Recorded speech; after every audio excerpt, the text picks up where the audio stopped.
Hi hello friends. எஸ்எஸ்சியில் இப்போ சிஎஸ்எல்க்கு slot select பண்ண சொல்லியிருக்காங்க.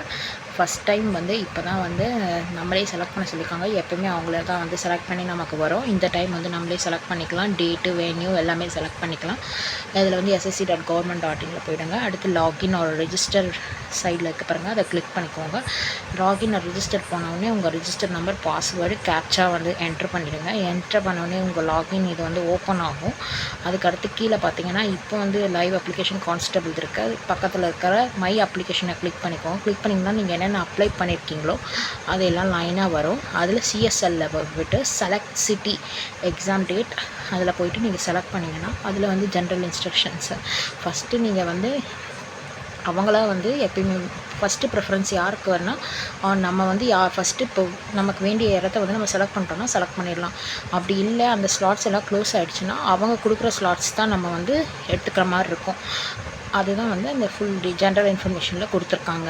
அதுக்கப்புறம் என்னென்னா டேட் ஆஃப் எக்ஸாமினேஷன் அதை கிளிக் பண்ணிங்கன்னா அதில் அக்டோபர் இருக்குது. நெக்ஸ்ட்டில் இப்போ நவம்பரில் தான் நமக்கு எக்ஸாமு. அதனால் நவம்பரில் போய்ட்டு இந்த 12லேருந்து 30க்குள்ளே எதனால் நீங்கள் செலக்ட் பண்ணிக்கலாம். செலக்ட் பண்ணிவிட்டு கெட் ஸ்லாட் டீட்டெயில்ஸ் கொடுத்தீங்கன்னா அது ஓப்பன் ஆயிரும். இதில் நான் ஆல்ரெடி செலக்ட் பண்ணிடுவேன். எனக்கு இந்த மாதிரி வந்துருச்சு. செலக்ட் பண்ண நீங்கள் 3 ப்ரிஃபரன்ஸ் கொடுத்துருப்பீங்கள்ல, அந்த 3 ப்ரிஃபரன்ஸ் சிட்டி தான் ஃபஸ்ட்டு காட்டும். அதில் எது அவைலபிளாக அந்த டேட்டில் இருக்குதுன்னு சொல்லிட்டு நீங்கள் அதை செலக்ட் பண்ண பிறகு அதுக்கு கீழே மார்னிங்காக ஆஃப்டர்நூனான்னு கேட்கும். அதையும் நீங்கள் செலக்ட் பண்ண பிறகு அதுக்கு அடுத்த டீட்டெயில் என்ன வரும்னா அதுக்கு அடுத்த டீட்டெயில்ஸ் என்னென்னா நீங்கள் செலக்ட் பண்ண பிறகு மார்னிங் ஒரு ஈவினிங் ஷிஃப்ட்டு செலக்ட் பண்ண உடனே உங்களோட டீட்டெயில்ஸ் ஓகேவாயிரும். அதுக்கப்புறமா பொறுமையாக தான் ஹால் டிக்கெட் ஜென்ரேட் ஆகும். அதுவும் வரும்.